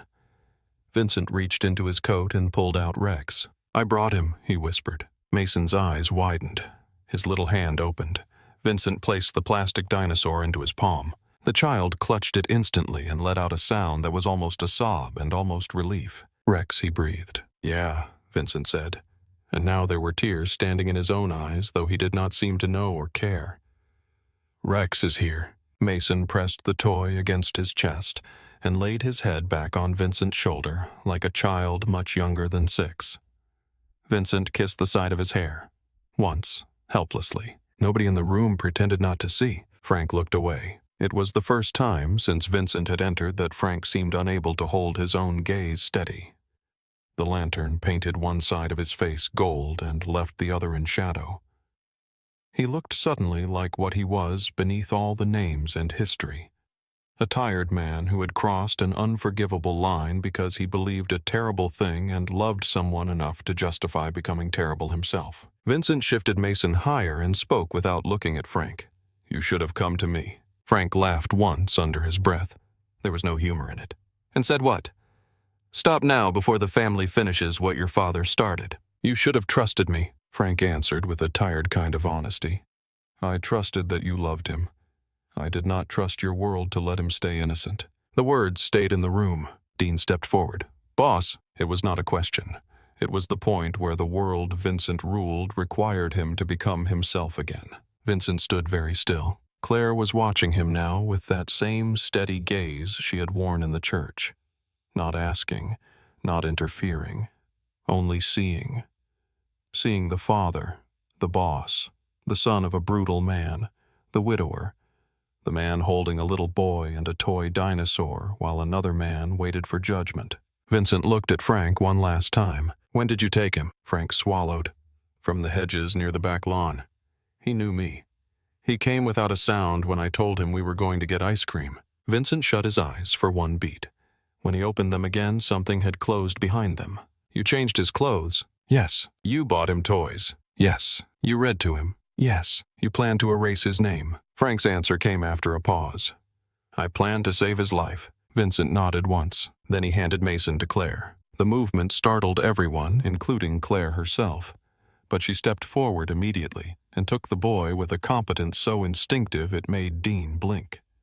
Mason resisted for a second, clinging to Vincent's coat until Vincent touched his cheek. "I am right here," he said. "I am not leaving. Let her hold you 1 second." Claire settled Mason against her shoulder with the kind of natural care that can only come from nights spent carrying frightened children through worse than sleep. She tucked the blanket around his back with one hand while Ellie moved closer and laid her small fingers over Mason's wrist. Titan pressed against Ellie's leg and kept watch. Vincent turned back to Frank. Dean already knew. He moved in, grabbed Frank's arms, and hauled him off the wall. Frank did not resist. The guards stepped in to bind his wrists. Metal clicked shut. Frank winced once but said nothing. For the first time since the church, Frank looked older than Vincent remembered him ever being. Not weak, not small, just old. As if the years of loyalty, violence, and secrecy had all arrived together to collect their debt. He met Vincent's eyes. "If there is any part of you left that remembers what it was like to be raised by him, then you know why I did it." Vincent's face gave away nothing. "My son will never see this room again," he said. Frank nodded once. Dean pulled him toward the door. Frank stopped only when he was level with Claire and Mason. He did not reach for the child, did not speak to him. He only looked. Mason had Rex in one hand now and Claire's hoodie twisted in the other. His swollen eyes were half closed. He looked exhausted enough to collapse. But when Frank's gaze touched him, the boy's face changed in a way Vincent would remember for years. Not love, not terror. Confusion. The terrible confusion of a child cared for by the person who has also harmed him in a way he cannot yet name. Frank saw it and lowered his eyes. Dean yanked him forward again. The guards followed Boots splashing through shallow water outside the doorway. Then Frank was gone into the tunnel darkness. The room felt larger without him, and emptier too, though Vincent would rather have cut off his own hand than admit it. 30 years did not vanish cleanly. Even betrayal left jagged edges. Vincent turned back to Claire. She was standing exactly where he had left her. Mason in her arms, as if holding a frightened 6-year-old in an underground room, was the most ordinary act in the world. She had one palm at the back of his head, fingers spread gently through his curls. Ellie stood at her side, solemn and tear-streaked, still touching Mason's sleeve as though she wanted him to know the person who found him had not disappeared. Claire looked at Vincent. "He is fading." Vincent stepped close and took Mason back slower, this time more carefully. Mason did not wake fully. He only burrowed into Vincent's chest and clutched Rex harder. "I have you," Vincent whispered again. His voice had softened into something no one in the room had ever heard from him before. Not weakness, not performance. Simply a man stripped down to the one love left that could still ruin him. Claire bent and picked up the fallen teddy bear from the floor. New, brown, cheap. She looked at it once, then held it out. Vincent stared at it. A gift from the man who had stolen his son. Something in him wanted to drop it back to the concrete and grind it under his heel. But Mason stirred and reached weakly with his free hand. "Bear," he murmured. Vincent took it. He tucked the teddy bear under Mason's arm beside Rex. The child settled again immediately. Claire saw the look that crossed Vincent's face and did not comment on it. She only moved to the side and let him pass. Dean reappeared in the doorway. "It is done." Vincent nodded. Dean glanced at Mason, then at Claire and Ellie and Titan, then back at Vincent. "We can carry him out. We have medics topside." Vincent adjusted his grip. "No, I carry my son." No one argued. He moved toward the door. At the threshold, he stopped and looked back once. At the mattress, the lantern, the crayons, the coloring book with dinosaurs on the cover, the paper bag of cookies, Mason's little sun house on the wall behind him in red wax. Then he stepped out into the tunnel with his son in his arms and Claire and Ellie and Titan close behind, the damp dark folding around them as they began the long walk back toward air. They came up out of the ground just before dawn. The sky over the river had turned the color of wet steel, a pale wash behind low clouds, cold enough that breath still smoked in front of every mouth. The yard outside Warehouse 7 looked smaller now, uglier in the gray light stripped of the dark's ability to turn ruin into mystery. Rusted fencing, puddles filmed with oil, bent weeds in cracked concrete. The kind of place men used when they wanted the city to look away. Vincent stepped through it, carrying Mason against his chest. The boy, half asleep, one arm wrapped around his father's neck, the other locked around Rex and the cheap brown teddy bear. Claire walked beside him with Ellie close at her hip, and Titan moving ahead and behind and ahead, again never quite deciding which angle of protection mattered most. Dean was on the phone 3 steps back, voice low and clipped, pulling medics' vehicles and silence into place at once. Nobody spoke until they reached the black SUV. Then Mason stirred, lifted his head from Vincent's shoulder and looked around with the dazed confusion of a child waking from a nightmare that had not entirely ended. "Home," he whispered. Vincent brushed damp curls back from his forehead. "Yes," he said, "home." Mason's eyes found Ellie. He stared at her for a second, as if placing her from some half-dreamed rescue, then looked down at Titan. The dog stood close enough that his scarred muzzle nearly touched the bumper. "That dog is huge," Mason murmured. Ellie's mouth trembled into the first real smile she had allowed herself all night. "His name is Titan." Mason blinked slowly. "He found me." He did. Mason looked at Titan again with the solemn awe children reserve for miracles and dinosaurs and things that belong to the same category in their minds. Then his eyes drifted shut once more. Vincent opened the rear door himself and climbed in with his son. He had no intention of handing Mason to a medic or a driver or anyone else breathing. Claire stopped beside the open door. Ellie stood just behind her, both hands resting on Titan's neck. Vincent looked up at Claire. The gray dawn made her look even more tired than the church light had. Strands of hair had come loose from the tie at her neck. Dirt marked one knee of her jeans. There was tunnel dust at the cuff of her sleeve. She looked like someone who had run straight through another person's worst night and not stop to think what it might cost her. He had thanked men with envelopes and jobs and watches and favors. He had thanked politicians with contracts and cops with names. He had spent most of his adult life turning gratitude into transaction because transaction was safer than debt. But debt was exactly what sat between him and Claire Quinn now. He opened his mouth and found that nothing he normally used would fit. Claire solved it for him by glancing down at Mason and saying quietly, "Get him warm." Then she put a hand on Ellie's shoulder and stepped back from the door. That simple. No waiting for praise. No reaching for reward. No asking what happened next.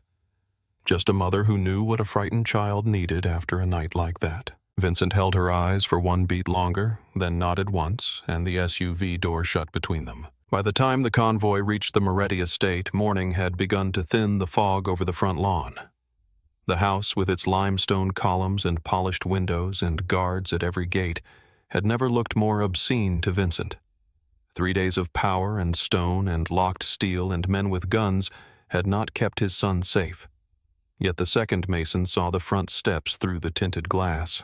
He made a broken little sound and sat up. "Home," he said again, this time with shaky relief. The housekeeper, 2 medics, and half the security staff were waiting inside. Vincent ignored all of them. He carried Mason upstairs himself, past the moon nightlight, past the dinosaur sheets, past the room that still smelled faintly of children's soap and crayons and the life that had paused there 3 nights before. When he laid Mason down on the bed, the boy clung hard enough to wrinkle the front of his shirt. "Stay," Mason whispered. Vincent sat on the mattress at once. "I'm staying." One of the medics entered quietly and crouched a few feet away. He checked pupils, breathing temperature, skin. Mild dehydration, stress, exhaustion, no visible injuries. Vincent heard every word and trusted none of them fully until the man finished and said, "He should be okay." Should. Vincent had lived too long among uncertain promises to mistake that word for comfort. Mason did not let go of him while the exam was happening. He kept Rex in one hand and the teddy bear under his chin, and his fingers twisted in Vincent's sleeve.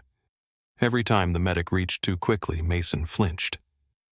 Every time Vincent said, "It's okay," the boy settled by a hair. Only after the room had emptied and the curtains were pulled against the growing light did Mason finally speak again. "Uncle Frank said you were busy." Vincent went still. Mason's eyes were red and swollen, his lashes sticky with old tears.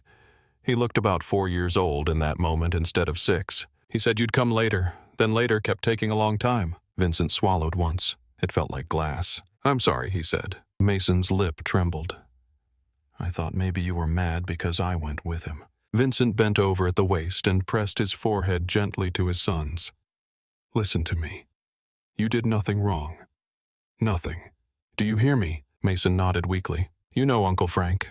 Of course you went with him. I should have protected you better." A tear escaped one of Mason's eyes and tracked down toward his ear. Vincent wiped it with his thumb. "Dad." "Yes." "Did Mom see Titan find me?" Vincent closed his eyes for one brief second. Children asked questions in simple sentences and opened wounds men spent years bandaging shut. "I think she did," he said. Mason seemed to accept that. He yawned, a small, shaky thing, and his body finally began to surrender to exhaustion. Within minutes he was asleep with one hand still hooked into Vincent's sleeve. Vincent stayed there all morning. He stayed through the calls Dean screened and the reports he refused. Through the first doctor. Through the second. Through a tray of untouched coffee cooling on the dresser. He stayed until sunlight reached the far wall and the city beyond the gates was fully awake and his own body had begun to ache in places adrenaline had ignored all night. Only then did Dean knock softly and step inside. "He is asleep." Vincent nodded. Dean looked toward the bed. Mason had rolled onto his side, still holding Rex and the teddy bear. The sight changed Dean's face for half a second. Then he put the old mask back on. "There is something else," he said. Vincent stood carefully so he would not wake the child and followed Dean into the hall. They walked in silence to the downstairs office, the one with the dark shelves and the cracked decanter still lying where it had broken. Nobody had touched the room. Glass glittered in the rug. The wall still held the mark where Vincent's rage had thrown a tumbler hard enough to chip plaster. Dean set a black leather case on the desk. 500,000, he said. "Cash." I took it over myself. Vincent looked at the case, then at him, and she would not take it. Vincent had not slept in nearly 4 days, yet those words cut clean through the haze. She what? Dean met his stare.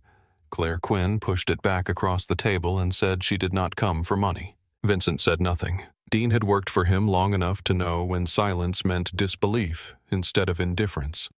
He went on. She said she knows what it feels like when a child needs someone to come and nobody does.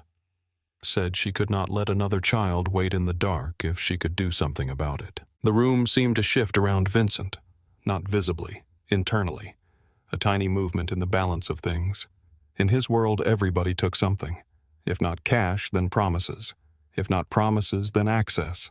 If not access, then protection or leverage or the ability to say they had brushed shoulders with Moretti power and lived. Even priests took confession and turned it into peace. Claire Quinn had sent back $500,000 like it was a basket of fruit she had no room to store. Where does she live? Vincent asked. Dean gave him a look. South Deering, small trailer park off 95th. Vincent's jaw tightened. Dean understood the question beneath the question.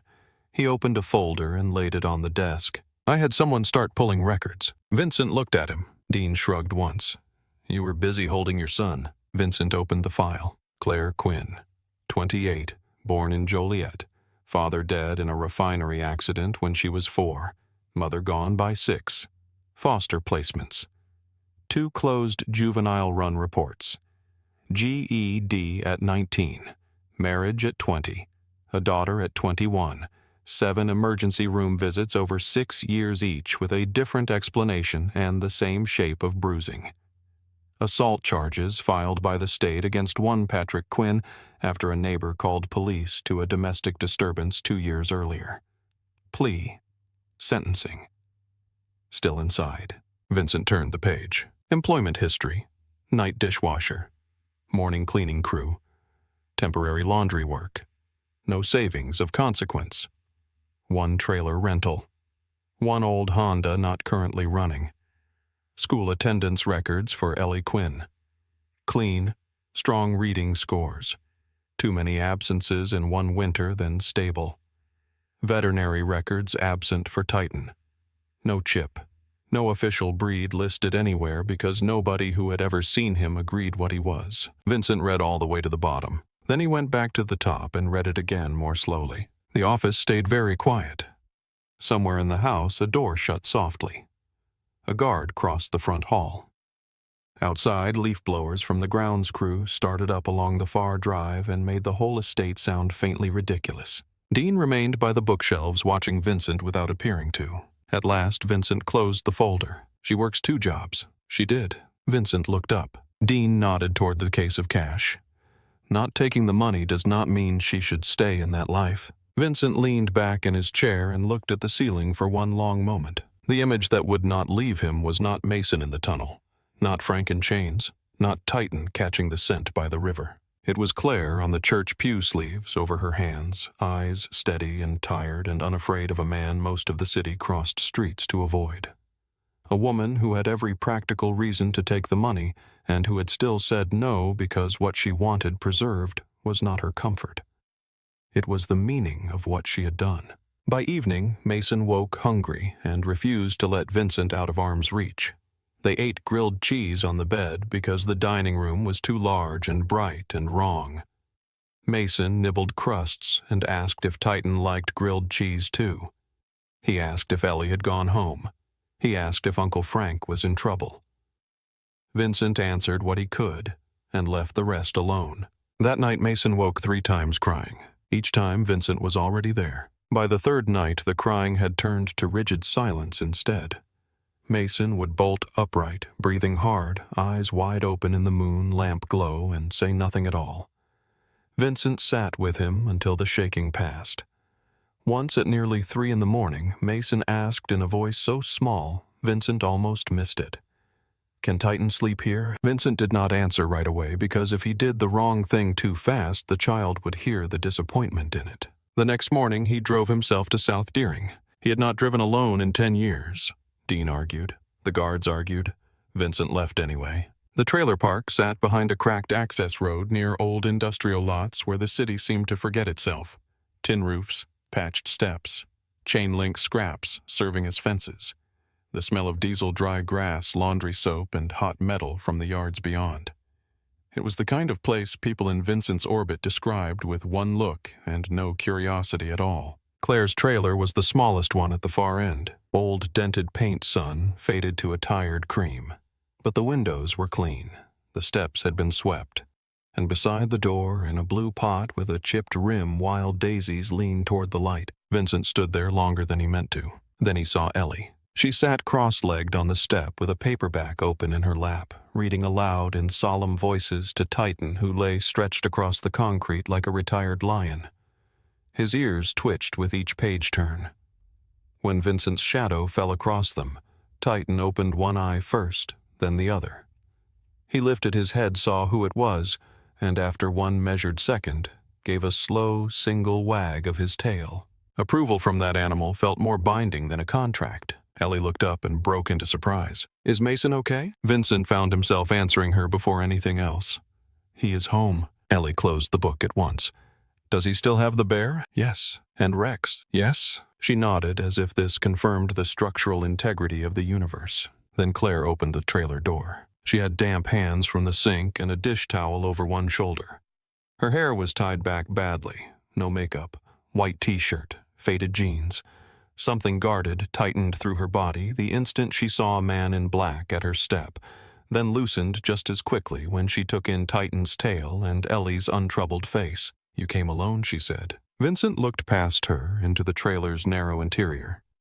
2 chairs, a folding table, clean counters, a tiny stove, a child's backpack hanging from a hook. Nothing extra, nothing wasted. "Yes." Claire studied him for a second, then stepped outside and pulled the door mostly closed behind her. "For what?" Vincent had rehearsed nothing because men in his world did not rehearse gratitude.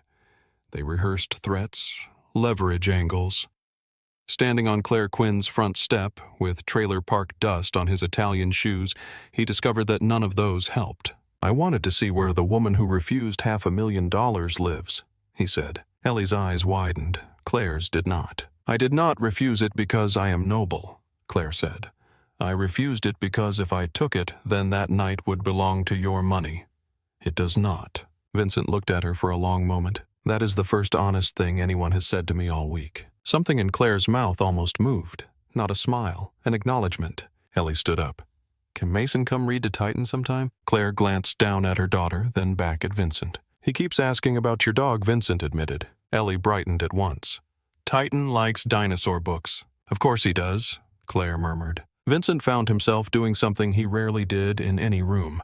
He sat down where he was told by the gravity of ordinary life, right there on the low step beside Ellie, with dust on his coat and morning heat settling over the trailer roofs. Claire watched that happen with unreadable eyes. He looked at the daisies. "You planted those," Ellie answered first. "Mom did." Claire rested her shoulder lightly against the doorframe. "She likes to think I plant them because I enjoy gardening. I plant them because she needs to see something beautiful by the door every morning." Vincent looked up at her. The line sat there between them like a confession and a challenge. He thought of the mansion behind him in the north suburbs, all its stone and polished wood and expensive quiet. He thought of this trailer with its chipped blue pot and little stack of library books by the step. He thought of which home had produced a child brave enough to kneel on cold concrete in the middle of the night and trust love more than fear. "You knew," he said. Claire's brow shifted slightly. Knew what? What it meant for a child to wait in the dark and pray somebody would come. The dish towel in her hand went still. Ellie had gone back to stroking Titan's neck, unaware or pretending to be. Children were merciful that way. They gave adults room to speak by focusing hard on dogs. Claire answered without drama. "Yes." Vincent nodded once. There was more in the file. Enough to let him imagine pieces. Not enough to let him pretend he understood the whole thing. "I read your records. I assumed you would. You were failed by just about every system a child is supposed to trust." Claire looked out over the trailer park instead of at him. A boy pedaled past on a bike with one missing reflector. Somewhere 2 women were arguing through open windows about rent or cousins or laundry. Life continuing in all its unglamorous noise. "That sounds official," she said. Vincent almost smiled despite himself. After a quiet beat, he said, "You still brought your daughter to help mine." Claire finally looked at him. "Because Ellie watches me," she said. "Every morning, every bad bill, every hard choice, every time I am tired enough to quit. She watches what I do and she learns what the world is. So I have to live in a way I would not be ashamed to see repeated." Vincent felt that line settle somewhere too deep for comfort. Elena had told him to protect their son. For 3 years he had treated protection like walls guards and guns. Watching Claire on that step, he understood in one painful flash that protection was also example, and he had been less sure of himself there. The thought must have shown. Claire's voice softened by a degree. "How is he really?" Vincent looked down at his hands. "He sleeps only if I am in the room. He wakes looking at the corners first." Claire absorbed that quietly. "Ellie used to do that," she said. Vincent looked up. Claire did not elaborate, and the fact that she did not somehow made the truth heavier. He stood then, not because the conversation was over, but because if he stayed much longer in that small, clean place with the daisies and the child and the dog and the woman who had stripped his assumptions bare just by being herself, something in his life would tilt before he knew what to do with it. "I am not sending you cash again," he said. Claire folded the dish towel once in her hands. "Good. I am sending work." She opened her mouth to refuse on principle, and he lifted a hand. "Not charity. Work. A legitimate place I already own through people you have no reason to trust. We can put it in another name. Salary. Contract. Hours that let you raise your daughter without collapsing at a sink at 2 in the morning."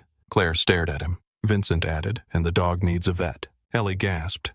"Titan hates the vet." "You have never taken him to one," Claire said. Ellie frowned at the betrayal of accuracy. Vincent looked at Titan's back legs. Even lying down there was a stiffness there, the kind men with old injuries recognized in each other across rooms. "He found my son," Vincent said. "He does not limp for the rest of his life because pride makes us both stupid." Claire was quiet for a long moment. Then she did something so small that another person might have missed it. She let her shoulders drop. "Not surrender. Permission. One condition," she said. "Name it." "You do not make us feel owned." Vincent held her gaze. "I do not own things that save my life." The words came out before he had time to tidy them. Claire went very still. So did he. Ellie, blissfully indifferent to adult undertow, looked from one to the other and asked, "Can Mason come Saturday?" That broke the tension just enough to let breathing resume. "Yes," Vincent said. 3 nights later, after Mason had finally slept 4 consecutive hours, and Dean had arranged the papers for Claire's new job through 3 layers of legal distance, Vincent drove to a safe house on the east side where Frank was being kept. The room was plain. Wood chair, bare bulb, old radiator knocking softly under the window. Frank sat with his hands bound in front of him, not because he might fight his way out, but because certain rituals mattered to the men standing outside the door. Vincent entered alone. Frank looked up. His face was bruised where Dean had handled him in the tunnel and after. He did not comment on that. Neither did Vincent. For a while they said nothing. Then Vincent took the chair opposite him and asked, "Did he cry the whole drive?" Frank knew at once who he meant. "No, not the whole drive. He asked if we were really getting ice cream. I told him not yet." Vincent's hand tightened once on his knee. Frank saw it and kept going because this was not a room for comfort. The first night was the worst. After that, he only cried when he woke up. During the day, he drew. He asked questions. He wanted stories about dinosaurs and tugboats. He missed you every hour. Vincent looked at the floorboards. "I should kill you for saying that." Frank nodded. "You probably will." Vincent raised his eyes again. "Do you regret it?" That took Frank longer. "I regret that he was afraid," he said at last.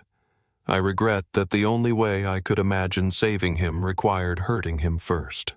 I do not regret believing your world would swallow him." Vincent sat back and let the truth of that settle where it had already been living these last days. When he spoke, his voice was tired rather than angry. "I hate you for being right about part of it." Frank closed his eyes for 1 second. "I know. And I hate you more for deciding that gave you the right." Frank nodded. There was nothing left to say after that which would make either man cleaner. Vincent stood. At the door he paused. "Mason still has the bear." Frank's head lifted sharply. Vincent did not turn around. "I tried to throw it out. He would not let me." Silence. Then Frank said very softly, "Good." Vincent left the room. He closed the door behind him and gave Dean one look. Dean understood. Frank Callahan was never seen in Chicago again. A year later, the first leaves of October blew along a narrow street in Pilsen where Claire Quinn ran a small cafe with brick walls, 12 mismatched tables, and the best coffee on the block because she refused to water anything down. The sign outside read, "Daisy House" in white script over dark green paint. It was not fancy, but it was full, and that mattered more. Claire moved behind the counter with easy confidence now. Hair tied back, apron at the waist, no dish pit burns on her hands, no second shift waiting after close. She knew regulars by name and remembered who took cinnamon and who could not have dairy and which old man liked his toast nearly black without ever asking twice. At the corner table by the window, Ellie did homework in a school uniform, too clean and crisp to belong to the old life, while Titan lay on a thick cushion beside her with his head on one paw and one eye open for any child who came near too quickly. His coat was glossier. His limp had eased with treatment. He was still as ugly as sin and no less magnificent for it. The bell over the door rang at 3:15. Mason Moretti came in first, backpack half open. Dark curls brushed and impossible to discipline, holding a folded piece of paper high over his head so it would not wrinkle. Vincent followed at a slower pace in a charcoal coat and no visible guards, which had become a habit on Saturdays. Mason made for Ellie's table without so much as glancing at the pastry case. "I drew something." Ellie set her pencil down with appropriate seriousness. "Show me." He spread the paper over her math worksheet. It was a house. Yellow walls, red roof, blue windows. A huge, smiling sun in the corner. 2 children in front. A giant gray dog almost as tall as the roof because proportions had not improved much in a year. Off to one side stood a man in a dark coat and a woman with long brown hair. Between the flower pot and the dog, Mason had written in crooked, careful letters, "My family." Ellie studied it with the gravity of an art critic. Then she took out a red pencil and added daisies by the front step. Mason nodded, satisfied. Titan Rose sniffed the page and licked Mason's hand once. Mason laughed and wrapped both arms around the dog's neck. That sound still hit Vincent in the chest every time. Not because it was rare anymore, because for 72 hours he had believed he might never hear it again. Claire set a black coffee in front of him at the counter without asking, exactly the way he took it. He looked up. You remembered. Claire dried a cup with a towel. "You are not complicated with coffee." "No, just everything else." The line hung there. Not flirtation exactly, too old, too careful for that. But something alive and aware moved under it. Claire's mouth curved at one corner. "That sounds like a you problem." Vincent sipped the coffee and watched the children by the window. Mason was telling Ellie a story with both hands. Ellie was correcting details. Titan had reclaimed his cushion but kept one paw touching Mason's shoe. After a while, Vincent said, "He slept through the night for the first time last week." Claire stopped drying the cup. "That is good. He still checks locks. So does Titan." Vincent glanced down at the dog. "Fair." Claire leaned an elbow on the counter for one brief moment, the kind of small, stolen rest only cafe owners understand. "And you?" she asked. The question surprised him because people rarely meant it when they asked. They meant business, security, money, weather, never the interior weather of a man. Vincent looked toward the window. Mason had taken the old teddy bear from his backpack and tucked it against Titan's side like a passenger. He still brought it everywhere some days. He still kept Rex under his pillow every night. "I am learning," Vincent said. Claire waited. He chose his words more carefully than he ever chose numbers in a deal. "I used to think protecting him meant building higher walls, hiring harder men, owning more of the city than the city could use against me." He turned the coffee cup once under his hand. "Now I think it may mean teaching him to walk toward kinder rooms." Claire looked at him for a long second and saw that he meant it. Outside, the autumn light shifted over the sidewalk. Inside, milk-steamed plates clinked. 2 college girls argued over a poem near the pastry case, and life went on in its stubborn, ordinary way. Mason looked up from his drawing and called, "Dad, are you coming to the park, or are you doing grown-up staring again?" Claire laughed before she could stop herself. Vincent set his cup down. "I am coming." In the little park behind the cafe, leaves skated over the grass in yellow bursts. Mason and Ellie ran ahead, Titan lumbering after them with exaggerated patience. Vincent and Claire took the bench under the bare tree nearest the path, not touching, not far apart either. Mason tripped once on a root. Titan reached him before either adult had half risen from the bench. The dog stood over him until the boy sat up laughing. Only then did Titan relax. Claire watched that with a look Vincent had come to know. Half amusement, half gratitude for a creature too loyal to understand his own legend. "Ellie says he does not know he is a hero," Vincent said. Claire folded her hands around her coffee. "He knows he loves his people. That is enough." Vincent looked at her. The wind lifted a strand of hair across her cheek. She tucked it back absently, eyes still on the children. There were still hard days in her face if you knew how to read them. Still history. Still caution. But there was light there now too, and not only from the autumn sun. A year earlier she had stood in a church aisle in cheap flip-flops and told him her dog would find his son.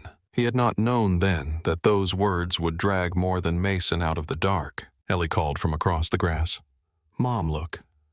Titan is smiling." Claire shaded her eyes and smiled fully now, the kind of smile that transformed her when it came. "No," she called back. "That is just his face." Mason laughed so hard he folded in half. Titan wagged as if laughter itself were a command he was happy to obey. Vincent sat beside Claire and watched his son run under an October sky with a little girl who feared less than most adults and a giant scarred dog who had once been thrown away behind a restaurant and had somehow become the safest thing in the world. For the first time in longer than he could measure, the life in front of him felt larger than the life behind him. He did not say that aloud. He only sat there while the leaves blew and the children shouted, and Titan trotted between them like a moving wall of grace and scars and second chances. And when Claire's hand rested for one quiet moment on the bench between them, close enough that he could feel the warmth of it, he did not move away.